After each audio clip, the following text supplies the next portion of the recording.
Hey everybody, welcome back to another Post Status Draft Live. And I have my dear friend, Dr. Sherry Walling. She's a psychologist, she's an entrepreneur, and she works with founders and entrepreneurs, and she's doing some cool stuff that I'm gonna let her talk about today. But all that to say, when we talk about Post Status and the people that we serve at Post Status, we think about the web professionals that Zoom fatigue, that was already a thing before the pandemic for a lot of us. That work on the web. But this subject today, I knew when it was time to have a conversation, I wanted it to be with Sherry because she gets this on so many angles. And so you're in for a real treat to hear about burnout, what we can do to prevent it, how we can recognize it. That's the other big thing I wanted to put on our list today, Sherry. But thank you for being here today and talking about this subject that we don't always like to talk about, do we? Yeah, it's not a popular one. Sometimes people ask me, what I do. And if I'm giving like a really thoughtful answer, it usually sort of stops the dinner conversation. I'm like, well, I talk to people about burnout. Sometimes I help people with trauma and grief. And people are like, okay. So it's not always an easy conversation. It's not always an easy one to have, over dinner, but it's a really important conversation. And I think one that when we jump in and have a real conversation, it's really good for everybody to be able to talk about some of the hard things that high performers face. Well, and then as we talked over the years, what is sometimes these high achievers, entrepreneurs, leaders tend to go, I'll just kind of power through it, push through it, because I don't have time to stop and think, am I even burnt out? Like what? Sure. I don't have time for that stuff. And I think there's that shame that comes with it too, fear and shame for sure about talking about it. And so that's why I'm glad you're one of those beacons out there talking about it. And I think you know a little bit of mine, but the best I can describe is in December, a few short months ago, I felt like I was physically and metaphorically face down on the ground. Yeah. And just like trying to get up. And it was like something, Sherry, I'd never seen before. I'd never experienced before, where I just didn't even want to get near a computer. Mm-hmm. You time my own personal, like really hurtful, but also amazing time in my life with what's been going on with just pandemic, COVID. And then you add this tough job we have called digital workers or entrepreneurs or leaders. And I think this is like a prime moment to be having this discussion. Yeah. When you mentioned December, I thought, oh, you're right on time. Because it's like 2 years of pandemic and all of the adjustments and, kicking it into overdrive just to get one last thing going to like make the world keep running in a time that's really challenging and unknown. And I think, the resurgence of the Omicron variant really did a lot of us in terms of we were hanging on, we were holding out, we were keeping it together. And then it was like this another thing. And it was like thwack. And so I think that sense of like just fatigue that accumulates over time is one of the components of burnout. And I think the way you describe it is so appropriate, like just emotionally and physically face down on the floor, like can't get up, can't see, can't move, feeling flat. And at time for me with the actual physical element of I had broke my foot. And so I had been walking on a post-op boot, even though I didn't have surgery for 2 months because I had traveled and couldn't get in to see a specialist. And then I was worried I'd see one. So, but when I Googled, I did what are we Google diagnosing? I Googled it. But I came across a Harvard Business Review article that talked about burnout being emotional and physical burnout, exhaustion. There was a social connection, and I'm trying to think of the third. But I think a lot of time I wonder, Sherry, how many times over my career I've been like, if you look at my life or whatever as a tachometer, like in your car, how many times I was hitting red line and just kept going. You didn't know it. Yeah. I didn't know it. Yeah. So my first question to you is how do we even start to figure out like we're in the red line or however you approach burnout? Yeah. So maybe too, we could just get really clear on what we're talking about when we talk about burnout. Yes. Because as your Googling led you, it is a real thing. Like, this isn't a pop psychology framework. This is something that has been researched for 30 to 40 years, largely started by a doctor named Christina Maslach at UC Berkeley. And it's a real diagnosis. It exists in the ICD-10, which is the International Classification of Disorders. So it's something that has a code. It's billable by insurance. Like, it's a real problem. And I point that out because I do think that sometimes a term like burnout gets used so much that it stops being meaningful. And so I want to anchor us to what we're really talking about. So there are three components of burnout, as you've identified. The first is physical and emotional exhaustion. And that's that face flat feeling that you experienced, where your body, your mind, your heart, every part of you is just tired. And there's not a lot of spark. There's no more get up and go. The second component of burnout is cynicism and withdrawal. So this is a sense in which you don't care anymore. You have no more F's to give. So you don't care about the people that you used to care about. You don't care about the projects that you used to care about. And often there's a detachment from the things that you used to find important. So one of the ways this comes out for those of us who serve other humans, whether in a interpersonal capacity or software capacity, is that you find yourself like making those really sort of biting, cynical remarks about your clients or your customers. And you no longer have kind of a caring, heart forward, hey, how can I help you? You're more like, hey, get out of my face, buddy. Like, there's just there's no kindness left in you, really, is one way to say it. Yeah. Yeah. No F to give is one way, and no give a crap. Like, don't give a crap. Yeah. Seems like about something that previously did. Yeah. Yeah. Your capacity to care is broken, actually. And then the third component of burnout is a diminished sense of personal efficacy, which is basically a fancy way of saying there's a filter in your brain and it is set to, I suck. So it doesn't really matter how hard you're working or what successes objectively you're accomplishing. You see your work and your performance through a negative lens almost universally. So that's obviously problematic because you have no energy, you don't care, and it now feels like you're not accomplishing anything anyway. So the cycle is really perpetuating. Yeah. Big snowball. I just, when I saw those three, and yes, I was, by the way, Sharon and we were joking about this, Googling your thing, but she knows I'm a huge advocate of professional licensed counseling and do have one. In fact, this morning at 9:00, I had my session with Trent weekly now. And I esteem the work that therapists and professionals like Sherry do over the world. And you should always consult that first. So there, I got my disclaimer. The Harvard Business Review is legit. So good job with good sources. But yeah. But all of these, you go, okay, like for me, I didn't think about it being physical, like for me, it was like a 1-2 punch. And I looked through these and I was like, cynicism, withdrawal, like I got cynical about the work and the path I was on and going, I don't ever want to do that path again because it's causing me to be physically and emotionally withdrawn.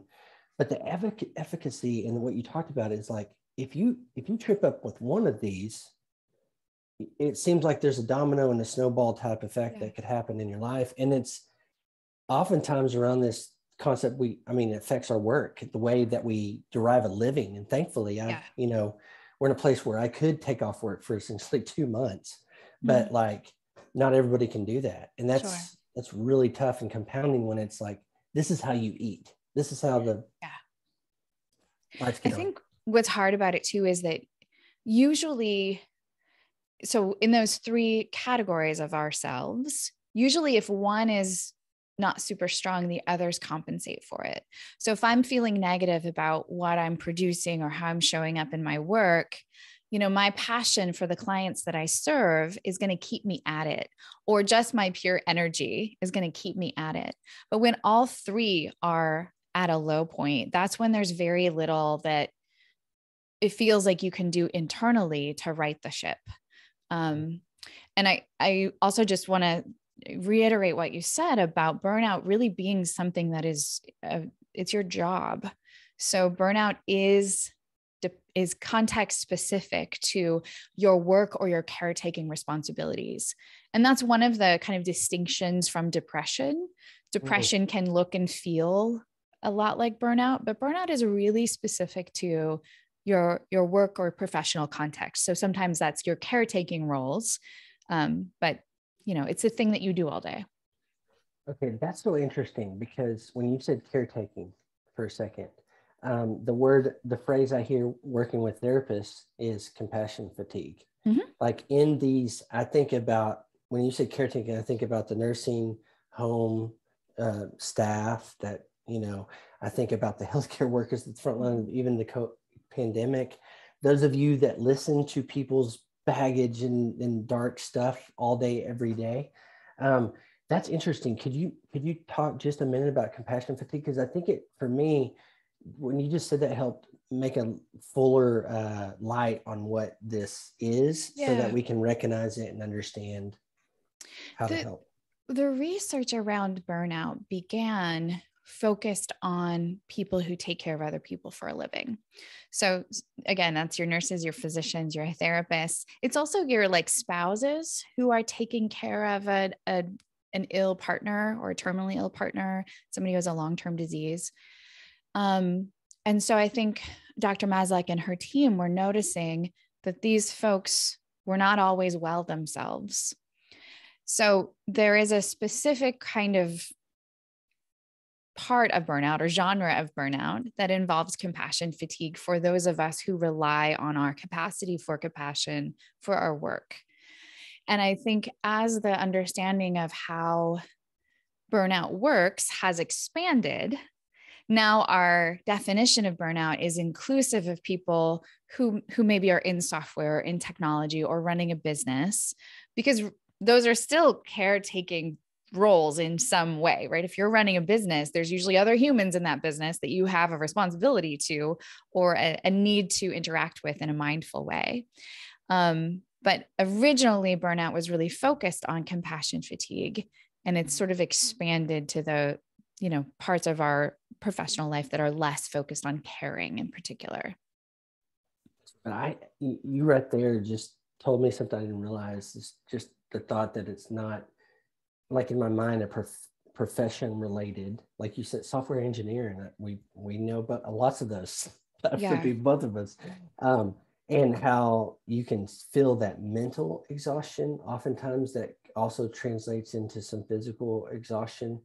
I'm curious, there's something before these that happens. There's something that, like, if I just look at it as that engine rev line, and you get over here and it's like, okay, and sure, you correct me, I don't even know if I'm thinking about it right, but I think, like, how long can you do, I don't know, I think about like efficacy. What if you don't have hope of change in your work or something? Like, how could you get to the point where you're like, nothing I do matters, in your work? Yeah. So burnout is caused by a number of different things.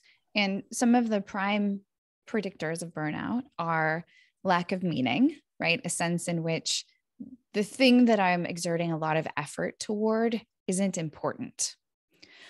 So we really want to watch when there's a gap between how we spend most of our time and what we most value. That's when that gap is large, you're in danger of burnout. Another predictor of burnout that is important to know about is just a lack of social support. So we can do hard things as humans, especially if we feel like we're in a team and people have our back. So we're more and more vulnerable to burnout when we're more isolated, which is why so many people have experienced burnout in relation to the pandemic. And it's also why so many leaders, people who are running the show, CEOs, executives, feel burnout, is because they're kind of isolated by nature of their status at the top of the pyramid. There's just not a lot of peers for them at work. Sarah and I have talked dozens of times about this problem within leadership and entrepreneurial circles, because it's so true. And we even tried, we spun up something called Zen Tribes way back in the day to try to alleviate that need. So anyway, I just wanted to segue on that for a second, but you're absolutely right. And thank you for bringing that to our forefront, is that it's lonely at the top.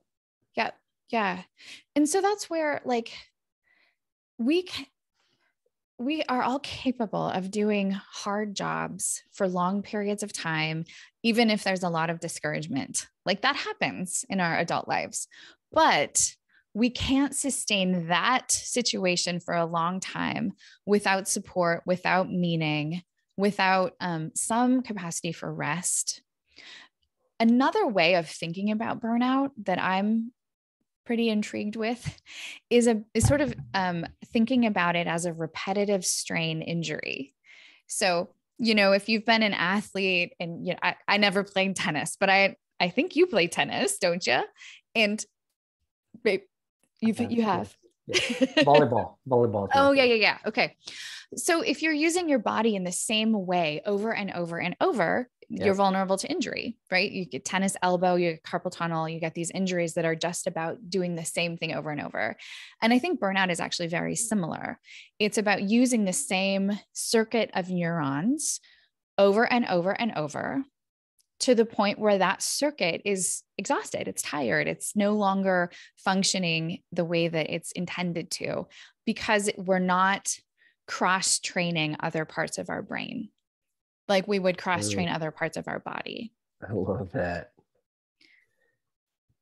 Because I can tell, like if we just, I need to use probably one more specific to me, but when we talk about software engineers, they're problem solving, you know, continually, and translating, really, I mean, creating language that isn't the one they dream of necessarily and using that over and over and over mentally without any kind of a break.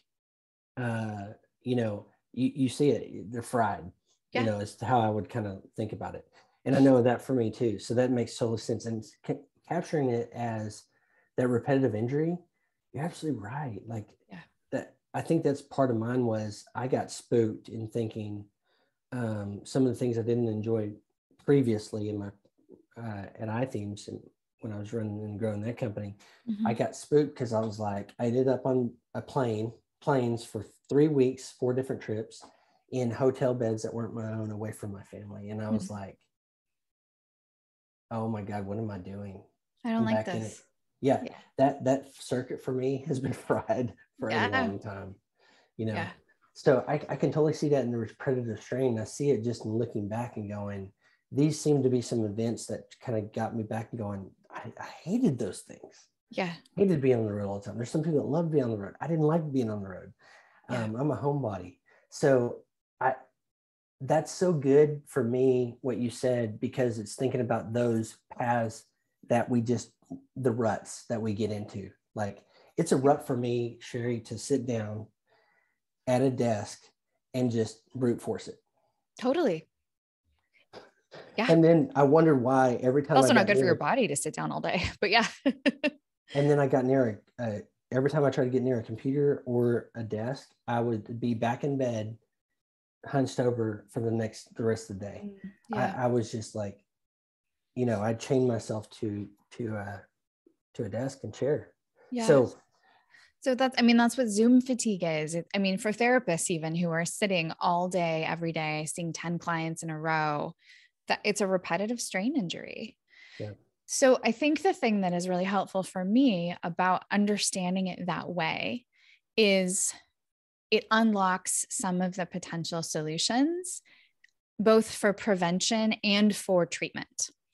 And so you know where I'm going with this, I think, but one of the ways to really help keep your brain, the organ, robust against burnout is to diversify.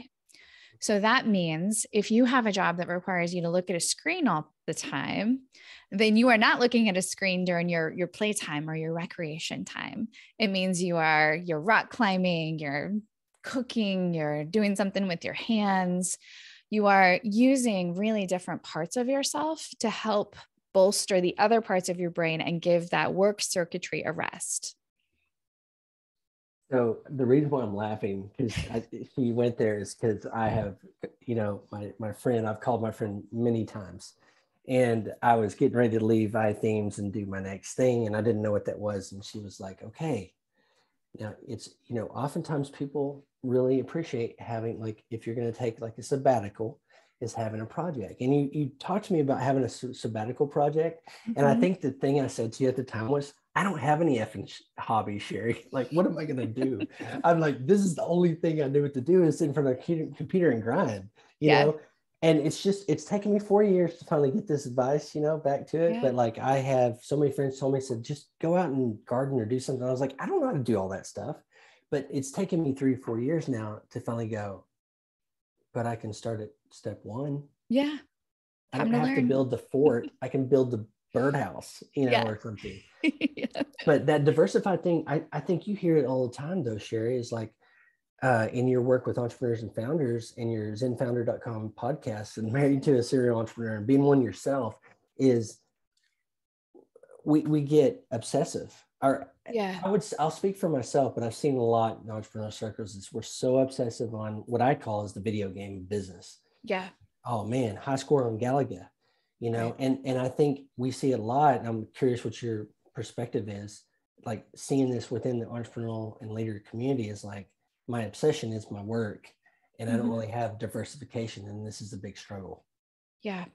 Yeah. And I think in a lot of ways we've kind of normalized the wrong things, right? If you'll pardon the term, like we've fantasized a little bit too much about hustle porn as, if you're working hard and you're burning it, you're grinding out, like that's the key to success. And I will argue against that every time, because I think that sense that more work means more accomplishment or more productivity is really a misunderstanding of how our brains work. So people who are going to be very creative and innovative in the ways that they approach work or in the solutions that they find to different problems are going to find those solutions because they have space to think, to play, to do something else with their brains. And rarely does amazing, interesting work happen because somebody has been sitting in a chair 18 hours a day. I just, you can argue with me. I'll take the data. I will look at the data if you have the data, but I think we've thought about work in the wrong way. We've thought about work from kind of a factory perspective. Like if you spend 12 hours pushing buttons or putting together different parts of a machine, then you have accomplished more work just by number of machine parts that have been constructed.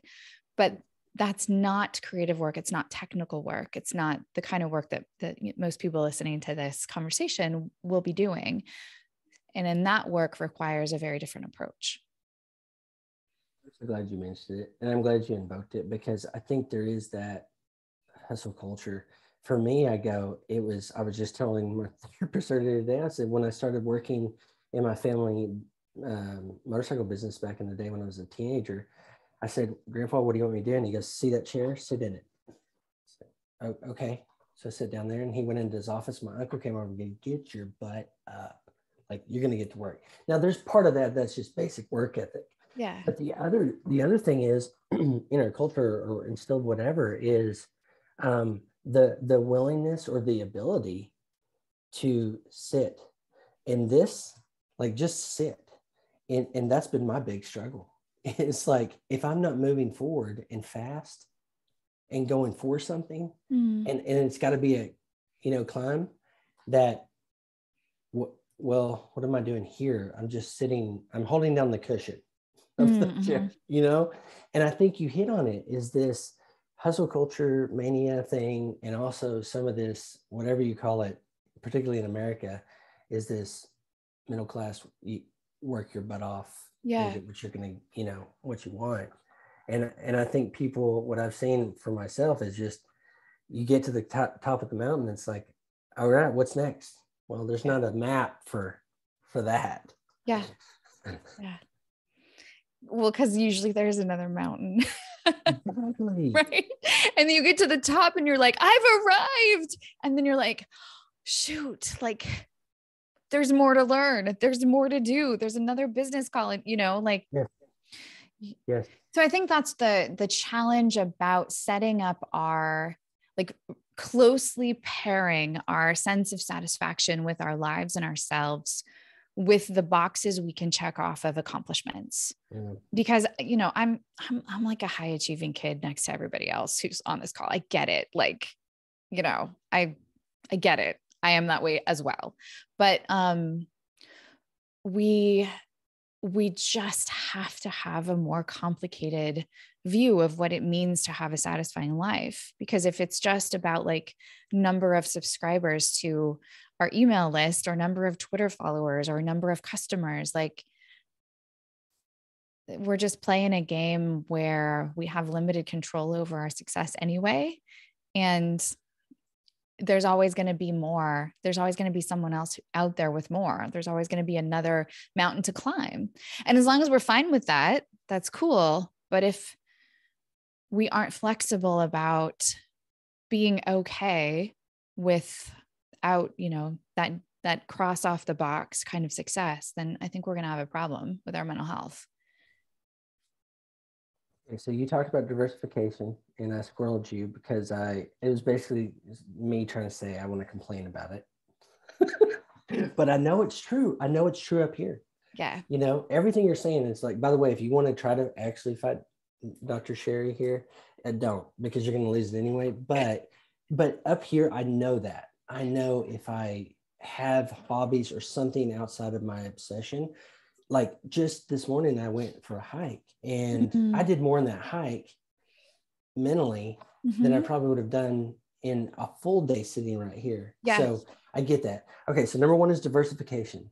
Some of the ways I think I kind of squirreled you, but some of the ways of how helping that brain not get to that burnout level. Yeah. And that's where I don't even like to call them hobbies because they sound, I don't know, not important when we use that term. But to really do things that use different parts of your brain, often those things involve other people. So you're also building relationships, and nothing helps relationships more than play, right? More than like those experiences where you're laughing or you're learning something together, you're trying things together. So those kinds of things to have in your life is really important. And, you know, it doesn't actually have to be a significant amount of time. My husband, Rob, and we loved to play music together when we were in college, and we just haven't done very much of it as adults because, you know, we're too busy driving our children to music lessons and running our businesses. But recently we've just sort of set a goal of like, we're going to play for 10 minutes a day. And we're already less terrible than we were, you know, 6 months ago, just because we're just doing 10 minutes a day. So 10 minutes a day is enough to do yoga. It's enough to learn all kinds of things. And it really has a big impact. And now we're on to the subject of play, which I give credit for introducing me to this concept, and really a return. It's a return to how we started out. And if you follow Sherry's Zen Founder Instagram, you see a lot of this play. But that's where circus is coming for you. Would you talk about play a little bit more? And if you're willing to share a little bit of how circus is that social and play aspect that I think it's like, I only see this I haven't seen you in a long time in person, but I can tell from the, I don't know if it's the energy or something. I go, she's lit up when she's in that moment. Like this is her, because you'll have these long captions of thoughts and profound things that come about to that. So would you mind talking about one of your favorite subjects, play? Yeah. You'll have to cut me off if I start rambling because I love this topic. So, you know, we think about play as basically non-outcome oriented activity. So there's not a specific task you're trying to accomplish. Maybe a task is the byproduct, or an outcome is the byproduct of the activity, but it exists just for joy or learning or a giggle. You know, it is emotionally lighthearted often, and it is something that you do purely for the fun and the pleasure of it. So people play in lots of different ways, but my chosen avenue for play, my playground, has been a circus school. So I moved from California to Minneapolis 6 years ago. And I needed an indoor activity because in California, I was a runner and I liked to surf and do these outside things. And turns out it's really cold here, Cory. And I was not about to go running in -20. So I found myself in an aerial yoga class, which led eventually to me learning aerial fabrics, which is, a fabric that's suspended from the ceiling that you learn to do acrobatics on. And then last year during quarantine, I ended up spending 3 months in Central California, quarantining down the street from a circus, Circus Vargas, which is a California-based circus. They were quarantining there too and set up an outdoor trapeze rig, and we're teaching lessons. So I started training on the flying trapeze, like 3 times a week. So this part of my life, circus, came into being a really important part of my life in the midst of a really difficult season of my life. So right along the same timeline, I lost my dad to cancer. I lost my brother to suicide. And Rob and I took in a little girl who we had for 4 years, who then eventually left to go back with her bio mom. So I had these like huge losses that were happening. And I just was so glad that I had this other part of my life that was playful, also hard and serious, intense. So when I'm doing circus, and this is an important component for burnout, when I'm doing circus, my brain is all in. Like I have to pay attention to what I'm doing. If I don't pay attention, at least in this particular form of play, there's real danger. Like there's risk to me and to others if I'm not focused. And so all of the tracks that my brain might be running on when I'm thinking about work or my family or things that I'm sad about, they're all turned off. They're all on mute because it's circus time and I'm 30, like I'm high up in the sky and I have to pay attention. And that is really that kind of neurological break that we give ourselves when we have a pretty intense play habit that really is absorbing for us. So anyway, I feel like circus kind of saved me both as a person and as a professional, because it really fulfilled a place to play and to like challenge myself to be a student again. I mean, I have coaches, I have teachers, I have people yelling at me to point my toes. I mean, I'm a 44-year-old woman with a PhD. Like nobody yells at me except my circus coaches, and they yell at me all the time in the best way, of course. So it's good to be a learner as well, which is another sort of angle we could talk about with it. I love that. I mean, particularly your example, because it's like a multifaceted win. It's physical exertion, but it's also mental. Like I love that on mute, kind of being able to turn your brain off to the other things that are, and just that, again, snowball of positivity, physical exertion and getting your heart rate up and all that. And then learning and curiosity. So I think that's great. Yeah. It got me thinking, like one thing I've discovered in this last year or so is just my love for being out and hiking. And I had read something in a book, and I can't remember what book it was, but it was talking about how rejuvenating nature is, because you look at it and it's messy and organic. And, I'm walking the trail today that someone has laid, but there's things that have happened and you're like comparing them to life. And I was saying to my therapist actually this morning, like it's been sunshiny yesterday and the last 2 days in Oklahoma City, just going out and feeling like the sun on my face and realize that connection to nature was my kind of thing. But what has my job been for 15 years or longer? Actually, it's been indoors next to artificial lighting and stuff. So I love yours because yours is inspiring and it's unique and different, and it's totally on brand, by the way.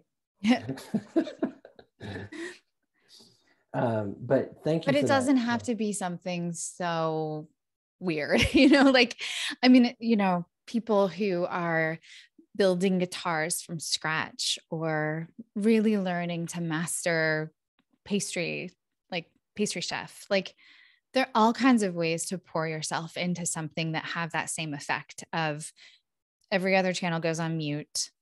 you're interacting with your body and your environment in a different way than you do when you're in work. And you're bumping up against alongside people who can be coaches and teachers and co-learners with you. So you get that like social support. Also, it's really good for all of us as grownups, especially grownups who are executives and leaders, to have coaches, right? To have teachers, to be in a learning position of like, I don't know how to do this. I've never done this before. So let's see how it goes. And people will help me. So I love that part of it. Yeah. Like, yes, PhD getting yelled at by people that are coaching you about trapeze and circus and stuff. But showing that too, heck yeah. Like you've been through the rigorous academic stuff, but going, I can be a beginner too. Like you posted things where you fell. Yeah. Oh, yeah. I think people like my falling videos more than my like good videos. That's an internet phenomenon. Here's me going pew to the net again. I don't know if it's our healthiest trait as humans about the internet, like the fail videos, but yes. I'll keep them coming. Okay, so we've talked about diversifying. Yeah. We've talked about play and the social aspects of that. Anything else before we kind of get on to other subjects? Because there's one that if you're up for it too, that I think hooks into the three components is I know you spent a lot of work in the last 5-6 years, particularly personally, like you just shared, talking about grief. But what really, when we dial that down and we're talking about loss, and it's not necessarily human, it's a way of life and all that kind of stuff. Sure. So I want to give you space to make sure that we talk through some of those things about preventing burnout. And then if you're open for it, I'd love to talk about loss, how that factors into it with what we've been dealing with as a planet. Yeah. And I think to just drive a few points home, I think we kind of touched on them, but really making sure that personal relationships are a huge, important component of burnout prevention, whether that happens in play or it just happens in your life, but making sure that you're giving yourself some time for those relationship connections. Again, as we've talked about, both with teachers, with people that you're mentoring, and then people who are your peers, having that full range of relationships is really important. Another key component to burnout prevention is staying really close to your why, right? I know we both like Simon Sinek's work, but the sense that you know why you're doing what you're doing, even if it's hard, that connection to the reason behind it, even if it's purely financial, even if you have some goals about getting your kid to college or paying off your house or whatever, being really like connected to why you're doing it is really helpful. Yeah, I wanted to make sure I said this again because I took this note. It was very profound for me. You said, we always hear about the social component to it, but there's studies out there too showing long-term it's relationships. Mm-hmm. But you nuanced that for me, and that was really helpful. You said teacher, and I want to say this again just because I think it's very profound. Yeah. You said a social thing where you're maybe, I can't remember if you said teacher or the student, but I think about that with my kids' baseball. Like I told the coach, I said, I'm here to help, but don't ask me to like do very many technical, like this is where your cutoff person is. You said mentor and you said peer. Yeah. Those are really interesting nuances that I hadn't really thought about like that. It's like the people that are helping you, right? The generation ahead of you, the mentors that you're watching for guidance and ideas. Then your peers, right? The people in the trenches next to you, the other executives, the other CEOs, the other psychologists, whoever it is, it's like the other people who get it. And then I think we do our best in the world when we have some people that we're pouring into. For those of us that are parents, sometimes that just takes all of our capacity, right? Is the investment in developing and growing these other humans. But if you have space in your life, very few things are as helpful to our mental health as helping other people. So whatever capacity you have for that, that's an important part to not forget in the busyness of our lives. That's just really important. I think it's important psychologically, spiritually, depending on whatever your background is, the sense of like being able to contribute something to the world beyond our work, separate from our work, is really helpful. And like being someone that's helping you or teaching you, you're showing what a great value for your kids is I'm willing to be beginner's mind, Oh make yeah. mistakes. So My kids watch me get yelled at by my coaches and they giggle. I bet. Mom, you didn't point your toes. Okay, and then you said close to your why, your purpose and meaning, because you went back here too, and I mean that directly correlates back to one of the three, or is the lack of meaning. Like that was the first one you said. Yeah. Is that lack of meaning and purpose, and I can't imagine being in a situation where you go, there's no hope, and I don't see how this harkens back to, like, for our business owners out and leaders out there, just employee engagement. It's these simple things, having something that they know they're making a contribution. And I really like that being close to your why reminder, because it's a huge anchor, or it has been for me. And once again, we can do really hard things as humans when what we're doing is important to us and when we are not doing it alone. So that, I think, is, if I could oversimplify, but I think that might be like my sort of summary of burnout prevention. That's good. Doing things that are important to us and not doing them alone. And then time to play. Oh yeah, throw and play. Well, and that's even with play, you're talking about social, like you're with your coaches and your different things, or if I'm at baseball, I'm with my son, my family, doing family activities. I think that's so good. Well, if you want, and you want to talk about the project you've been working on for a long time, I want to make sure that's your news, not my news. But and I know there'll be more public stuff come out, but you have really backed into, I wouldn't say you chose this. No. Grief and loss with your dad, your brother, your adopted kiddo, and a whole host of things. That's just the things you shared today. And like everything, there's probably way more to the story, but that seems like it's such a relevant message to be talking about right now, when, gosh, it's just weird, There's so much loss all around us, right?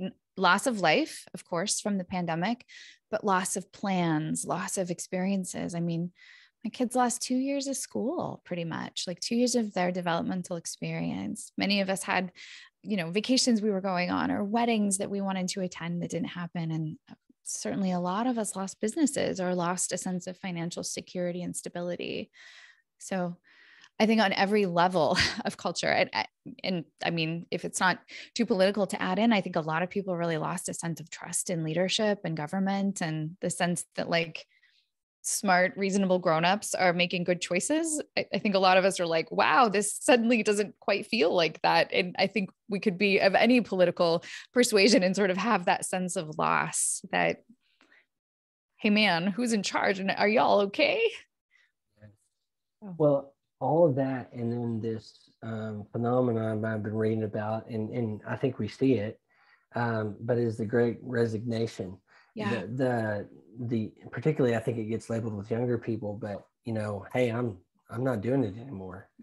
And I think there may be some that in the category of that hustle, like, hey, keep it going in my generation, or me specifically, and going, okay, this is just not working out for us. And this younger one going, I've seen how you guys have done it. I want to do that. And I don't want to do that. Yeah. It's almost like, if I put a positive perspective on this, they're getting ahead of their potential crash and burn out. Hopefully, yeah.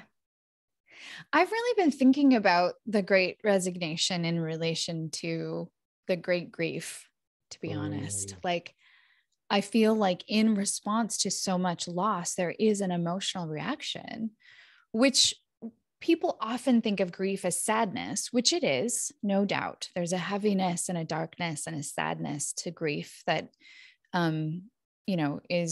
is powerful and formative for people.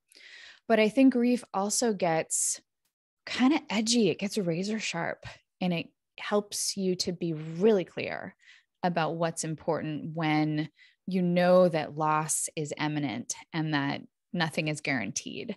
So the kind of like existential it's not even angst, but activation that can go along with grief, I think leads a lot of people to be like, nope, not doing this anymore. Bye. So I think in a way, a lot of us, like, we're sort of having a collective grief response, and that's reshaping the way that culture works and the way that businesses work. Huge tidal wave in change. And I hope it's used and can be leveraged as a species to evolve, to be better, to do things a little bit better. But I think it's been profound as we've thought about and just talked about grief and loss as part of pandemic work and the work we're doing, where you might have this moment, you're like, I mean, particularly, let's make it down to the WordPress industry. There's been a lot of people that have seen a lot of the acquisitions happen and going, some go, I don't even know what it is anymore, and kind of say, I'm checking out. And you're like, okay, it's jostled some of the foundations of whatever perceived certainty we had about things. And, it's a shift that's never going back. Yeah. So I think loss teaches us that sense that nothing is guaranteed. Like the way that our lives are set up right now, we cannot expect that they will be set up in that way in the future. And in that, there's sometimes great possibility. And in that, there's often a lot of pain. I'm wondering the scenario where, in your thoughts about it, in someone going, okay, I'm not doing this thing anymore, and it's this shift, and it gets into one of these things I can't help but, remember I was talking about, I want to say it was cynicism. Oh yeah, cynicism as part of one of the indicators, and just going like leaving an industry, a profession altogether, and ways to, it seems connected. It's not burnout, but it could lead to this disconnection, like, you know what I mean? In harmful ways. It's a disruption, right? Yeah. It's a disruption. Yeah. And I think not everybody comes out of loss well, honestly. It's a sort of an extreme case, but my brother who died, we had just lost our dad 6 months before. And for some reason, he just, I mean, the story is more complicated than this, but he was so impacted by that loss that he kind of couldn't put the world back together for himself. So I don't play fast and loose with grief or with loss, because the disruption and sense of upheaval that it can cause can be very dangerous.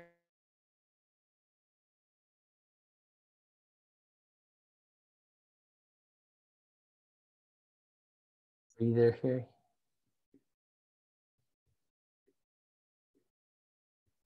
Hear me? Test, test, test. Can you all hear me, or did I freeze that?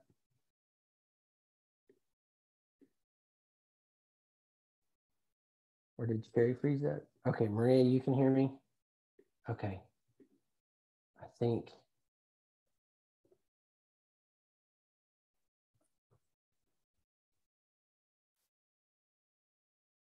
Okay. Well, it looks like maybe Sherry is frozen up. Okay, yep, that was her. We'll see when she comes back on.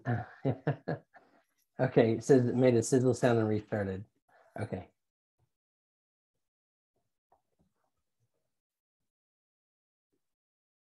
Well, since Sherry might not make it back, I wanted to reiterate a couple of things that she said that were really profound to me.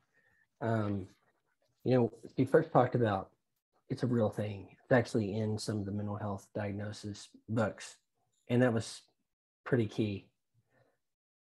Hey. I'm back.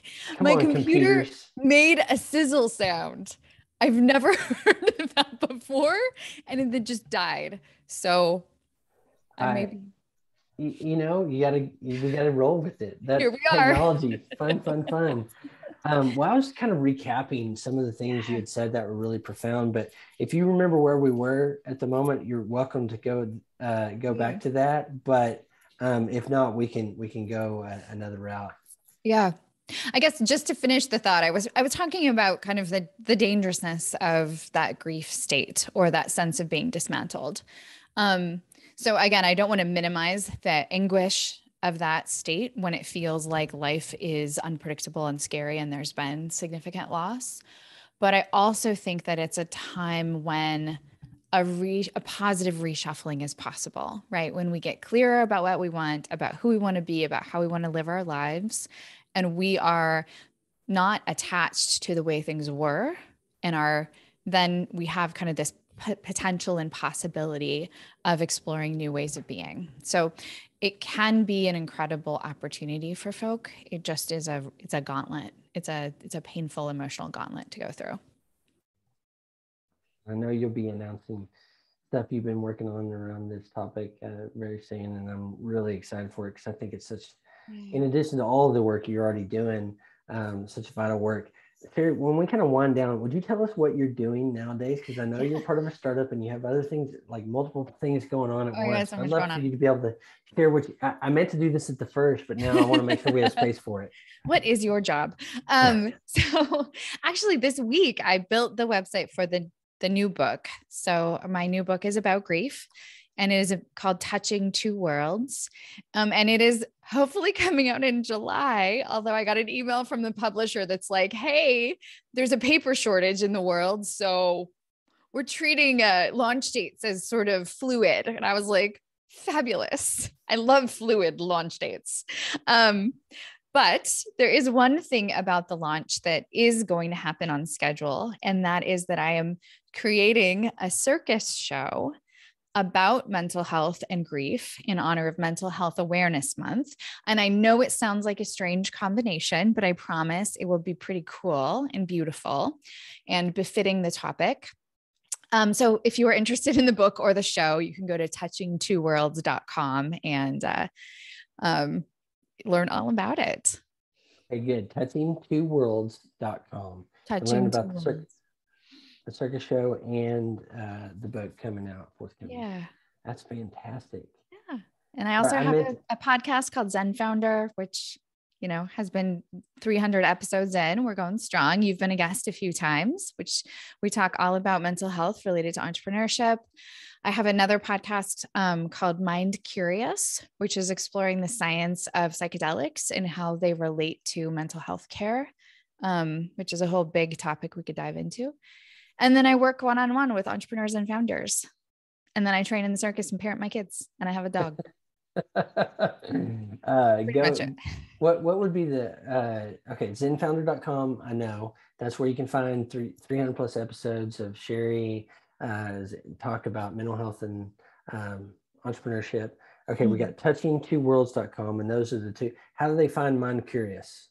It's on kind of any major podcast outlet, but it's a partnership with a company called Mind Cure.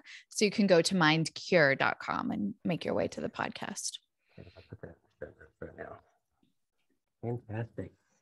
Well, Sherry, thank you for all of this. And by the way, you need to go back and check out, there's likely Sherry, along with some of her guests, and also her husband, Rob, have talked about most of the topics we've talked about. She also, her and Rob co-authored a book about keeping your SHIT together as an entrepreneur that is fantastic, and just tons of free or extremely affordable resources out there for those of you that are in leadership and mental health, leadership, entrepreneurship, and want to take care of your mental health.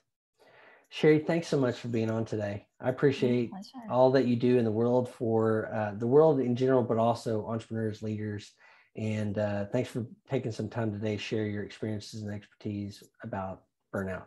It's great to be with you, Cory. Thanks for having me. Always good to talk with you. You too. All right. Thanks everybody for coming. Be sure you go follow Sherry online at Twitter at Sherry Walling, and zenfounder.com, touchingtwoworlds.com. And we'll see you next time on the next Post Status Live. Thanks, Sherry. Thanks, everybody.